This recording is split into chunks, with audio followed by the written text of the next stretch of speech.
Halo,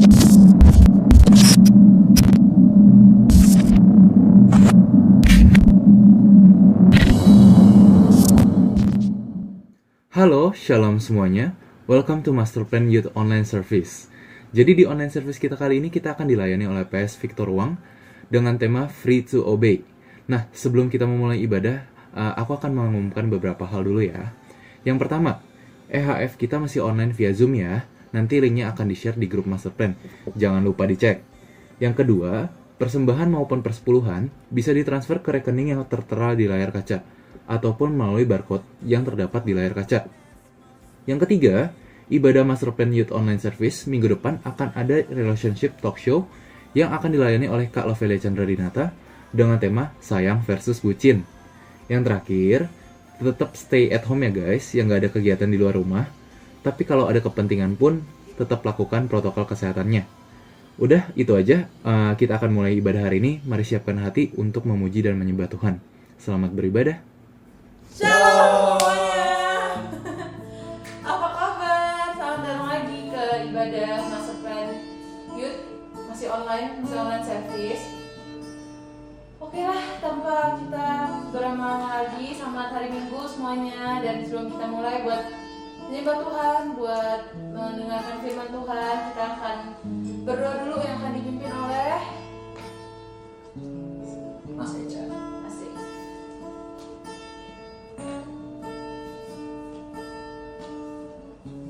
Yesus, terima kasih Tuhan buat hari ini Tuhan, kami boleh beribadah lagi Tuhan walaupun masih online Tuhan, tapi kami percaya Kamu terus tetap hadir di setiap kami Tuhan, memimpin ibadah ini Tuhan dari awal sampai akhir Tuhan, dan kami semua bakal dijamah oleh Engkau Tuhan.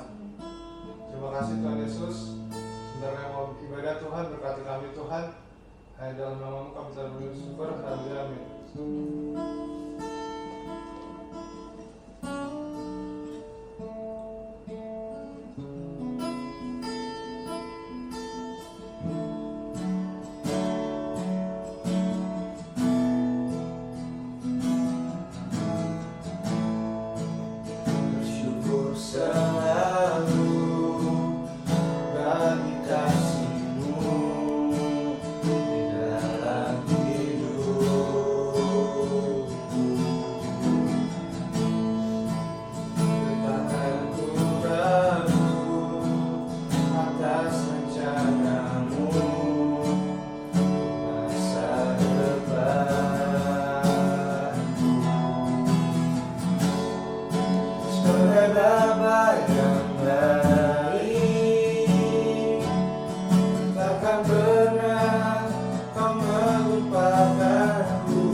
karena-Mu, oh Yesusku, dan ku kan minum air-Mu, bagai rusa rindu selalu ku hidup dalam-Mu dan hidupku di dalam-Mu, oh Yesusku.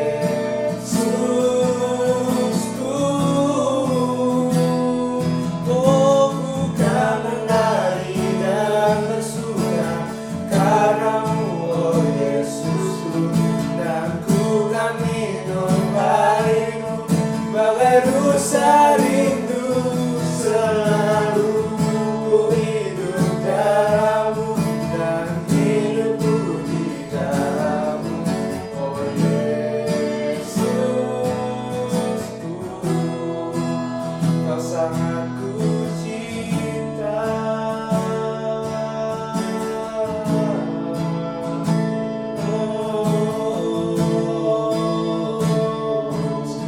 Kau sangat ku cinta.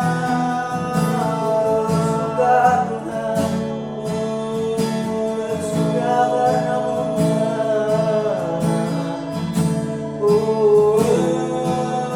suka semua karena-Mu.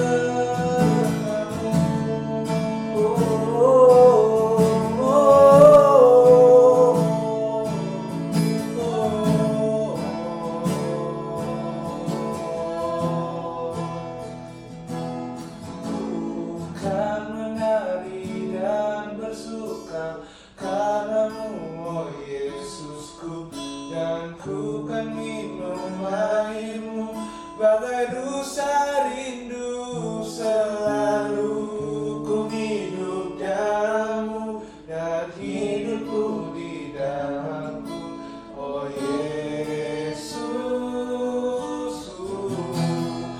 Oh, ku kan menari dan bersuka karena-Mu, oh Yesusku, dan ku kan minum air-Mu, bagai rusa rindu selalu ku hidup dalam-Mu dan hidupku di dalam-Mu,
pernah ditinggalkan.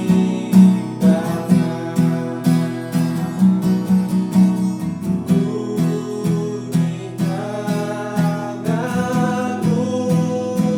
ku di hatimu,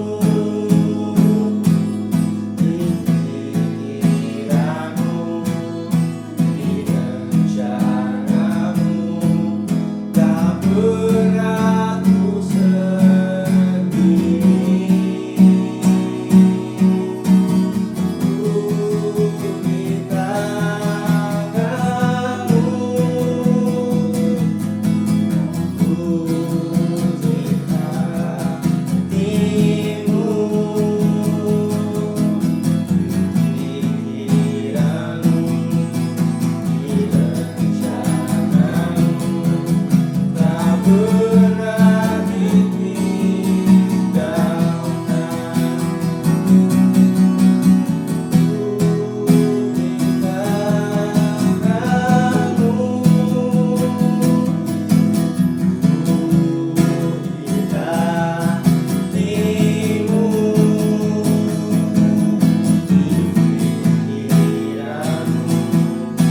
di rencanamu. Tak pernah ditinggalkan. Ku di tanganmu,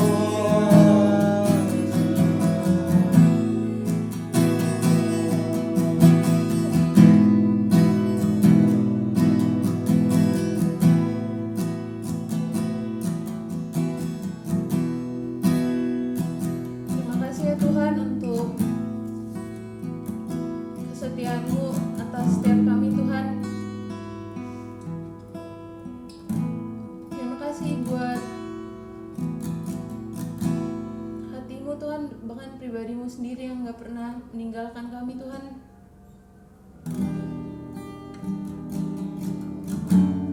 Terima kasih kalau kami selalu ada di dalam tangan Tuhan, di dalam hati Tuhan, di dalam rencana-Mu Tuhan. Terima kasih atas kesabaran-Mu menghadapi kami Tuhan sampai sama ini Tuhan. Terima kasih buat kasih-Mu yang sempurna untuk setiap kami Tuhan. Terima kasih buat salib-Mu, buat pengorbanan-Mu, buat kasih-Mu Bapa, buat pertolongan-Mu Roh Kudus. Salib-Mu udah lebih dari apapun Tuhan Yesus. Terima kasih buat segala-galanya Tuhan. Tolong kami lebih lagi ya Roh Kudus untuk semakin lagi mengasihi-Mu Tuhan, karena kami tahu bahwa tanpa-Mu kami bukan apa-apa Tuhan, kami bukan siapa-siapa Tuhan.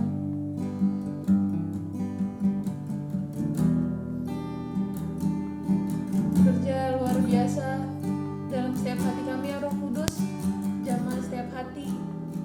Karena kami percaya selesai ibadah ini kami bukan kami yang sama lagi Tuhan. Kami percaya hanya pekerjaan-Mu Roh Kudus yang bisa lakukan itu Tuhan.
sudah Tuhan beri buat kami. Terima kasih Tuhan buat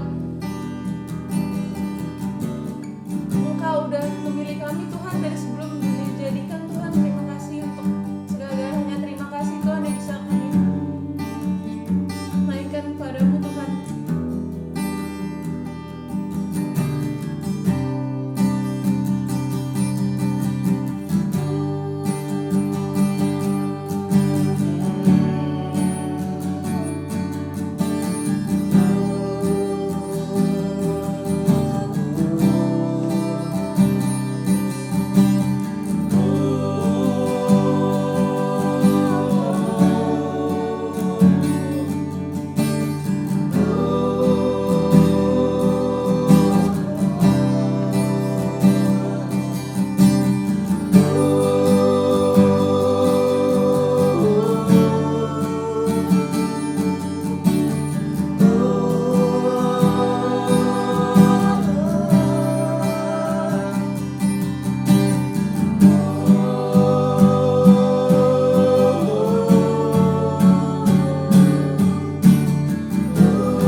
Selamat sore, Youth GBI Ebenezer.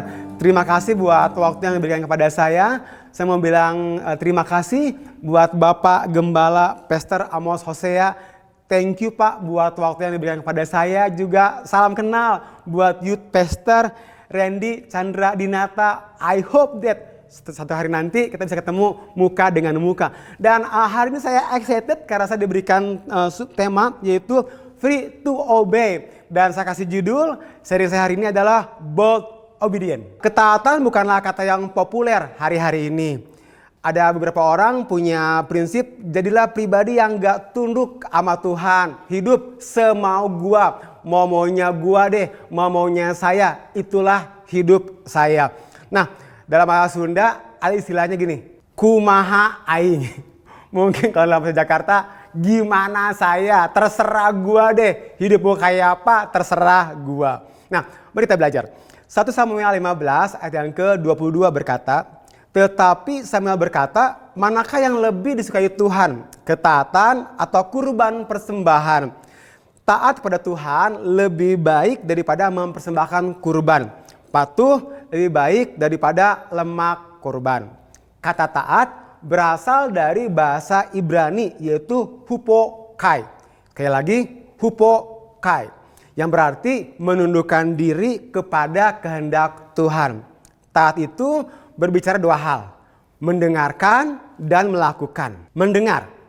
Tanpa kita sadar, setiap hari kita ada di dalam peperangan pengaruh dari apa yang kita dengar. Dan apa yang kita dengar akan mempengaruhi keputusan kita kepada siapa kita akan taat. Hal kecil aja. Kenapa hari-hari ini saya suka menggunakan celana putih? Karena teman-teman saya bilang gini, bro, lu bagus banget bro kalau lu pakai celana putih. Padahal sebelumnya, saya paling gak mau tuh pakai celana warna putih. Listen up, influence is a power. Pengaruh itu punya kuasa.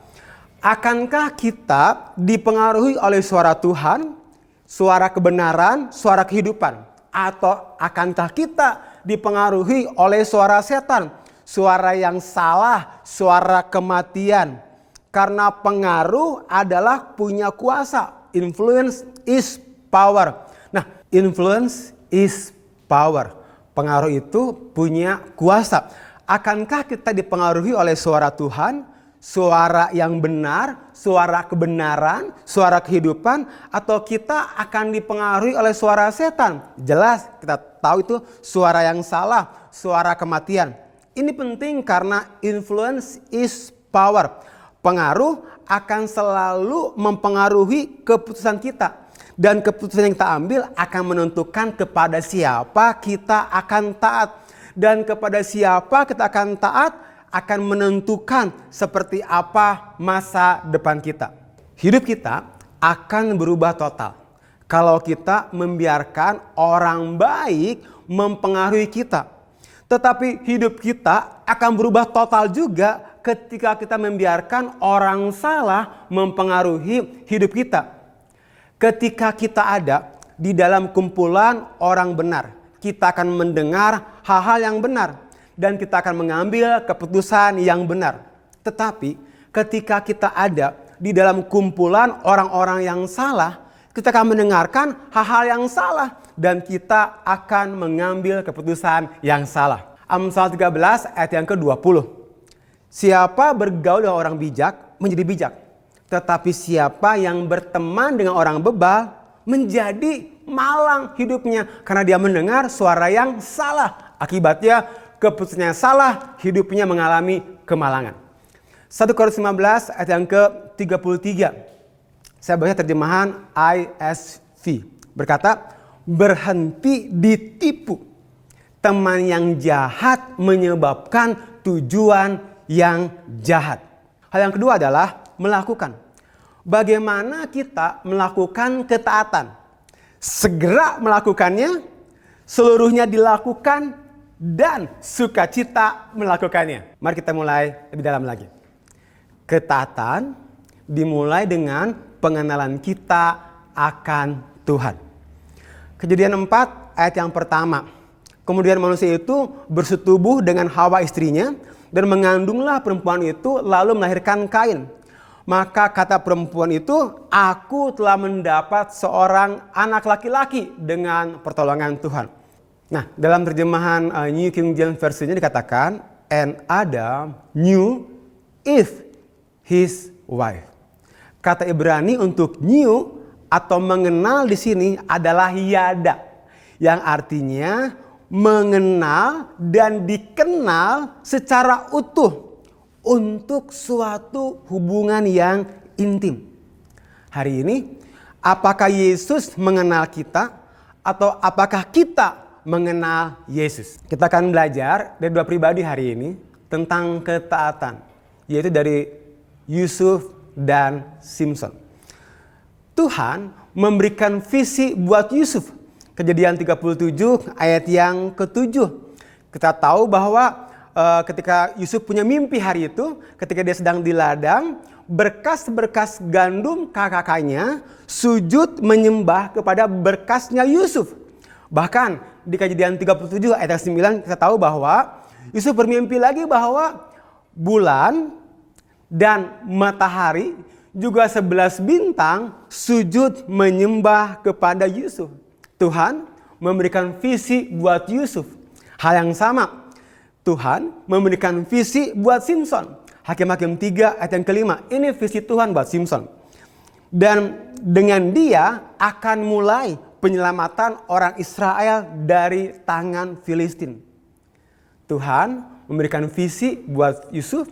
Dan hal yang sama, Tuhan memberikan visi juga buat Simson. Seringkali Tuhan berikan visi yang besar, tetapi Tuhan tidak berikan detail apa yang akan kita hadapi. Tuhan tidak berikan dengan detail musim-musim kehidupan apa aja yang akan kita hadapi. Mengapa Tuhan tidak berikan detail? Karena kalau Tuhan berikan detailnya dari awal, many of us cannot handle the detail. Itu sebabnya saya melihat bahwa firman Tuhan itu bukan seperti senter. Kalau senter ini bisa melihat langsung dari jauh. Tapi saya temukan firman Tuhan itu seperti pelita ini. Pelita ini dia hanya akan menerangi sekitar 1 langkah. Dan Tuhan mau kita punya ketaatan untuk melakukan dan mendengarkan step by step by step. Kurang lebih seperti itu. Nah, Tuhan berikan Yusuf visi yang besar. Bahkan dapat peneguhan juga. Karena bapaknya memberikan jubah yang terbaik. Jubah hari itu lambang pengurapan. Yang biasanya jubah diberikan kepada anak sulung. Tapi Tuhan nggak kasih detail apa yang akan Yusuf alami untuk menggenapi mimpinya. Tuhan nggak kasih tahu kalau satu hari nanti Yusuf akan dibuang oleh kakak-kakaknya sendiri di sumur. Tuhan nggak kasih tahu bahwa satu hari nanti Yusuf akan menjadi asisten rumah tangga di rumahnya Potifar. Bahkan Tuhan nggak kasih tahu kalau Yusuf akan dipaksa tidur oleh istrinya Potifar. Tuhan nggak kasih tahu kalau suatu hari nanti Yusuf akan dipenjara. Mengapa? Seperti yang saya bilang tadi, Mazmur 109 ayat yang ke-105. Firman itu pelita bagi kakiku dan terang bagi jalanku. Engkau perlu melangkah step by step by step. Listen up.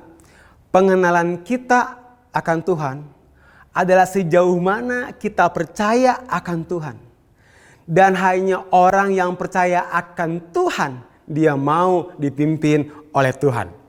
William Colgate, pemilik dari pasta gigi Colgate, salah satu pasta gigi terbaik, ketika dia mengembangkan usahanya, dia taat pada Tuhan untuk memberikan 10% dari penghasilannya.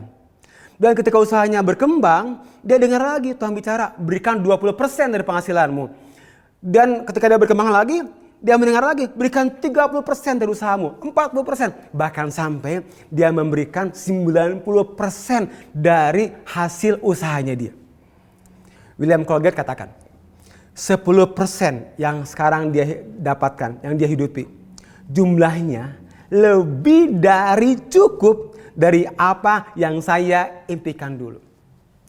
Pengenalan kita akan Tuhan menentukan ketaatan kita akan Tuhan.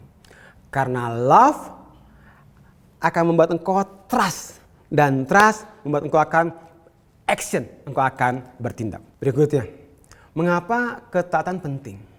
Karena ketaatan membawa kita tinggal di dalam pengurapan. Tetapi ketidaktaatan membawa kita kehilangan pengurapan. Saya percaya ketika kita hidup taat dalam kekudusan, membawa kita tinggal dalam pengurapan. Tetapi ketika hidup kita dalam ketidaktaatan, kita hidup dalam ketidakkudusan, membawa kita kehilangan pengurapan. Pengurapan merupakan suatu kemampuan yang diberikan oleh Tuhan melalui Roh Tuhan kepada seseorang supaya ia mampu menjalankan tugas yang Tuhan berikan di dalam hidupnya.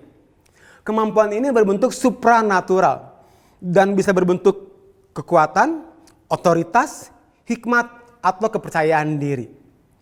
Pengurapan itu seperti sebuah seragam. Jika seseorang lulus dalam pendidikan akademi polisi, maka ia berhak memakai seragam polisi yang akan datang dengan kuasa, wewenang, dan otoritas. Suatu kali saya mengantar istri saya pagi-pagi ke sebuah tempat. Dan waktu saya pulang, saya tiba-tiba belok di satu belokan. Dan tiba-tiba ada seseorang berseragam polisi mengangkat tangannya dan memberhentikan mobil saya. Tentu tanpa saya pikir panjang, saya langsung berhenti. Karena saya tahu ada seorang otoritas di depan saya. Dan saya keluar, saya tanya, "Pak, kenapa saya diberhentikan?" Ternyata jam 6 pagi sampai jam 8 pagi, saya itu nggak boleh belok di jalan itu. Akhirnya saya ditilang. Nah, mengapa saya berhenti ketika seorang menggunakan baju seragam polisi, mengangkat tangannya, berhenti. Karena saya mengerti dia orang yang punya otoritas. Nah, wewenang datang bukan hanya dari seragam, tetapi dari institusi yang melandasi dan terkait dengan seragam tersebut. Demikian juga dengan pengurapan. Setiap kali kita melakukan doa pengurapan, bukan sekedar minyak yang diolesi, tapi itu ada hal yang penting karena hal itu melambangkan representasi kerajaan Allah atas orang yang sedang kita doakan di dalam pengurapan. Ketaatan membuat kita tinggal di dalam pengurapan. Yusuf. Kejadian 39 ayat yang kedua. Tetapi Tuhan menyertai Yusuf sehingga ia menjadi seorang yang berhasil dalam pekerjaannya. Maka tinggallah ia di rumah tuannya orang Mesir itu. Pengurapan akan membuat pekerjaan yang susah menjadi mudah. Berikutnya tentang Simson. Hakim-Hakim 14 ayat yang ke-6. Pada waktu itu berkuasalah roh Tuhan atas dia. Sehingga singa itu dicabik-cabik. Bisa dibayangkan? Ini bukan roti. Ini singa dicabik-cabik. Pengurapan membuat apa yang tidak mungkin menjadi mungkin. Hakim-Hakim 15 ayat yang ke-14 sampai yang ke-16 dikatakan, maka berkuasalah roh Tuhan atas dia. Simson hanya dengan rahang keledai dia memukul kalah 1.000 orang Filistin. Apa artinya? Pengurapan memberikan kemenangan. Ada yang tanya gini, Pastor Victor, boleh nggak saya nonton film porno? Supaya nanti kalau saya udah nikah, saya tahu gimana caranya berhubungan intim. Pastor Victor, boleh dong kita kalau pacaran raba-raba, kalau pacaran kita friend kiss gitu, boleh dong. Kenapa? Karena semua orang pun melakukannya. Dengar, apa yang membuat kita kehilangan pengurapan? Ketika kita hidup di dalam ketidaktaatan kita. Waktu dalam menghadapi kekudusan salah satunya. Gak ada yang kebal dosa, termasuk saya. Bagaimana untuk hidup taat di dalam kekudusan? Itu yang menjadi banyak pertanyaan. Nah, bedakan antara tinggal di dalam dosa dan jatuh di dalam dosa. Orang yang tinggal dan hidup dalam dosa, orang itu sangat menikmati dosa. Satu kali anak rani saya mau main ke rumah saya. Waktu itu saya masih di satu daerah dan lagi banjir cukup dalam dan dia nggak bisa membedakan mana jalan, mana kali, mana jalan, mana selokan. Akhirnya dia tanpa dia sadar dia terjatuh ke dalam selokan sekepala. Kalau selokannya dalam, apa yang dia buat?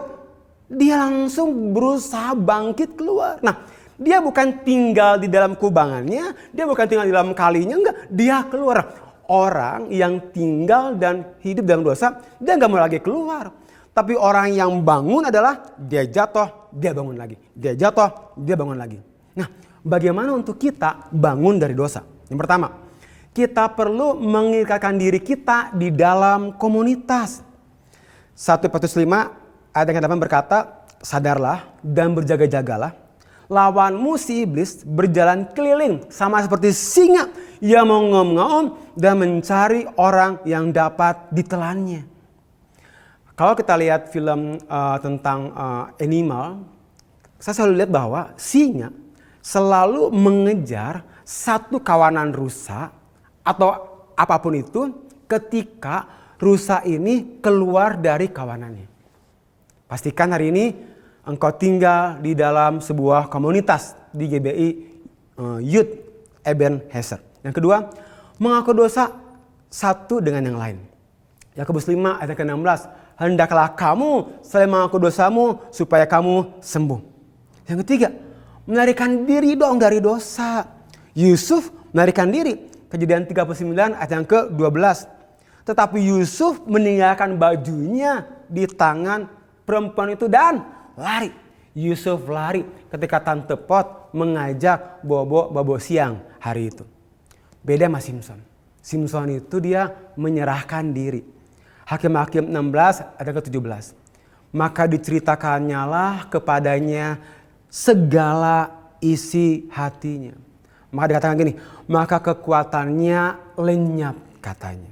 Yang keempat, mari kita mencintai Yesus 100%. Tahu nggak saudara-saudara? Saya itu dari sejak 5 SD, saya terikat dengan masturbasi. Kebayang 5 SD. Dan itu sangat menjadi kecanduan buat saya. Sampai akhirnya waktu saya kelas 3 SMA, saya ikut jambore pelajar hari itu di Cibubur. Dan saya nggak pernah lupa hari itu Kak Saminton Pangela di sesi terakhir dia menantang, men-challenge. Siapa di sini yang mau mencintai Tuhan 100%?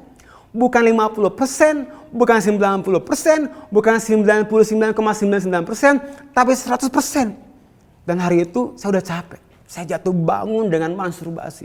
Saya bilang gini, Tuhan ini terakhir. Besoknya buat lagi. Dan malam itu saya lari, saya paling depan. Dan saya teriak, saya mau mencintai Tuhan Yesus 100%. Tahu gak?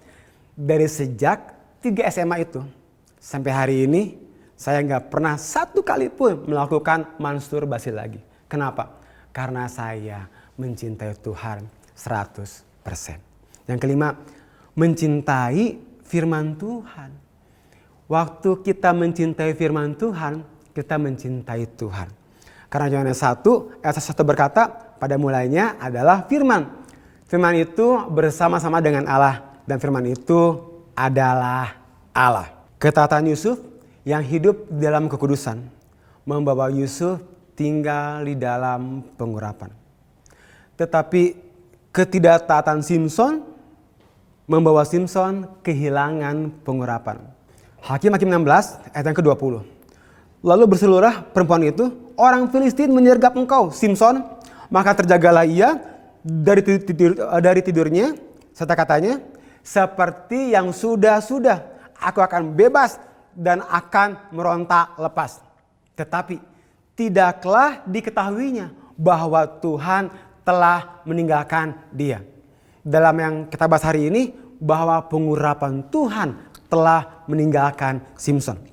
Ketika Simson kehilangan pengurapan, orang Filistin mencungkil matanya, dia dibelenggu dengan 2 rantai tembaga di penggilingan gandum.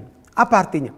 Ketika kita kehilangan pengurapan, iblis akan mencungkil mata kita. Apa artinya? Kita akan kehilangan penglihatan. Kita akan kehilangan visi. Kita nggak dapat lagi melihat rencana Tuhan yang besar yang Tuhan taruhkan di dalam hidup kita. People without vision, no future.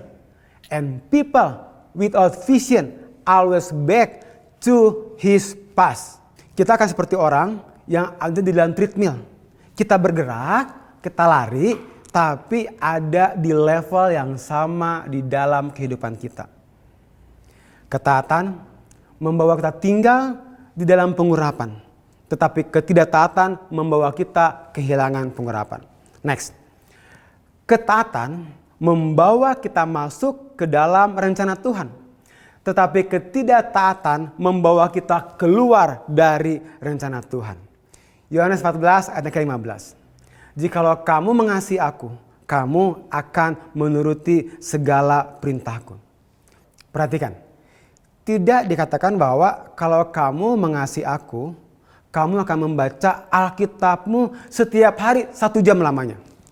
Kamu akan memberikan 10%, bahkan 20%. Atau kamu akan menjadi volunteer dan lain-lain. Sewaktu menikah, saya masih ingat kita ada janji nikah. Tapi setelah saya hari pertama nikah ternyata ada hal-hal yang tidak diketahui sebelum saya menikah. Contoh, saya baru tahu ternyata setelah saya menikah, saya harus cuci kaki sebelum tidur. Saya nikah di umur 33 tahun. Saya nggak pernah cuci kaki sebelum tidur. Dan setiap kali saya mau tidur, istri saya tanya, sayang, kamu cuci kaki nggak? Aduh, itu seperti mau mati rasanya. Kadang saya sengaja nunggu dia tidur, baru saya masuk ke tempat tidur. Tiba-tiba dia bangun lagi, ngecek, sayang, kamu udah cuci kaki atau belum? Saya kayak nightmare rasanya. Tapi saya tahu, karena saya mengasihi istri saya, segala hal yang dia minta bukan jadi beban, bukan jadi tekanan, tapi jadi satu dorongan untuk saya menyenangi, untuk saya mengasihi istri saya. ketika kita mengasihi Tuhan Yesus dengan ketaatan. Bukan lagi menjadi suatu aturan ritual agamawi yang memberatkan, yang menekan, yang dipaksakan. Tetapi sebagai ekspresi kasih kita kepada Tuhan. Dan waktu kita mengasihi Tuhan, kita perlu tahu, opposition will follow your obedience. Opposition will follow your obedience. Yusuf dalam ketaatannya ada pihak oposisi, yaitu istri Potifar. Kejadian 39 ayat ke-9. Ini yang dikatakan Yusuf pada Potifar. Bagaimanakah mungkin aku melakukan kejahatan yang besar ini dan berbuat dosa terhadap Allah? Akhir hidup Yusuf, dia menggenapi rencana Tuhan. Menjadi penguasa atas Mesir, bahkan menggenapi mimpinya yang Tuhan taruhkan bahwa saudara-saudaranya sujud menyembah padanya. Simson dalam ketaatannya ada pihak oposisi, yaitu Delila. Hakim-Hakim 16 ayat yang ke-20. Tadi kita udah baca dan dikatakan bahwa tetapi tidak diketahuinya bahwa Tuhan telah meninggalkan dia. Akhir hidup Simson gagal menggenapi rencana Tuhan atas dirinya. Rencana Tuhan atas Simson adalah memulai penyelamatan Israel atas Filistin. Tetapi dia mati tidak sebagai penyelamat Israel atas Filistin. Walaupun pada akhirnya kita tahu, di akhir hidup dia membunuh orang Filistin lebih banyak dibanding ketika dia hidup. Ketaatan membawa kita masuk ke dalam rencana Tuhan, tetapi ketidaktaatan membawa kita keluar dari rencana Tuhan. Saya mau selesai dengan ini. Yohanes 10 ayat yang ke-27. Domba-dombaku mendengar suaraku, dan aku mengenal mereka, dan mereka mengikut aku. Kita sering bertanya, Pastor Victor, gimana saya mau taat? Taat kan mendengar dan melakukan. Saya nggak ngerti, saya nggak tahu gimana sih dengar suara Tuhan. Gimana sih Tuhan tuh ngomong lewat kita? Kita sering bertanya, gimana sih Pastor Victor dengar suara Tuhan? Gimana sih melatih mendengar suaranya? Dengar. Yang perlu kita latih sebenarnya bukan melatih untuk mendengar suaranya, tetapi kita perlu melatih untuk melakukan apa yang sudah kita dengar. Karena coba ingat, setiap kali kita membuat dosa, selalu ada suara di hati kita. Selalu ada suara kecil di hati kita. Jangan buat itu, jangan buat itu, jangan buat itu. Waktu kita mau nonton film porno, ada suara, jangan buat itu. Waktu kita memberontak, marah sama orang tua kita, ada suara, jangan. Waktu kita di depan laptop atau komputer, waktu kita mau nonton film porno, ada suara, jangan buka situs itu, jangan buka. Artinya, jangan bilang kita gak pernah dengar suara Tuhan. Itu Tuhan udah ngomong. Jadi yang perlu kita latih bukan mendengar suara Tuhan, melatih melakukan apa yang sudah kita dengar. Hari ini pastikan kita domba-dombanya, karena domba-dombanya mengenal suaranya dan mengikuti suaranya. Kalau kita enggak mengenal suaranya, mungkin kita bukan dombanya, tapi kita kambing bandot. Dan hari ini saya mau kita tundukkan kepala kita. Mari kita berdoa. Kalau saya jatuh bangun dengan dosa masturbasi dari kelas 5 SD. Tapi waktu saya putuskan mencintai Tuhan 100%. Saya bisa menang di hal tersebut. Saya nggak tahu hari ini ketidaktaatan apa yang sedang kau hidupi hari ini. Mungkin pornografi, mungkin kepahitan oleh orang tua, mungkin banyak hal yang saya nggak bisa sebutkan satu demi satu. Tapi engkau tahu hari ini, ketidaktaatanmu membuat engkau kehilangan pengurapan. Ketidaktaatanmu membuat engkau keluar dari rencana Bapa. Tapi kalau hari ini kau berkata, Pastor Victor, saya mau kembali taat. Saya mau bilang hari ini ada kemurahan Tuhan. Simson jatuh, tapi tetap ada kemurahan Tuhan atas Simson. Orang yang dia kalahkan waktu dia mati lebih banyak daripada orang yang dia kalahkan selama dia hidup. Artinya ada kemurahan Tuhan. Hari ini ada kemurahan Tuhan atasmu. Kalau engkau berkata, saya mau bertobat. Saya mau bangun dari dosa. Saya nggak mau tinggal dan hidup di dalam dosa. Kalau engkau orangnya, taruh tanganmu di dada. Haleluya. Puji Tuhan, siapa lagi? Puji Tuhan, siapa lagi? Puji Tuhan, haleluya. Hamba mengangkat tangan, berdoa. Buat setiap mereka yang menaruhkan tangan di dada. Aku berdoa hari ini. Ada kekuatan Tuhan untuk kau bangkit dari dosamu. Engkau mulai bangkit, mendengar suaranya, melakukan apa yang dia katakan dalam hidupmu. Terima kasih Bapa. Di dalam namanya kami berdoa. Dan setiap kita yang percaya berkata, amin. Haleluya. Thank you. Youth GBI Ebenezer. Sampai ketemu lagi. Tuhan Yesus memberkati.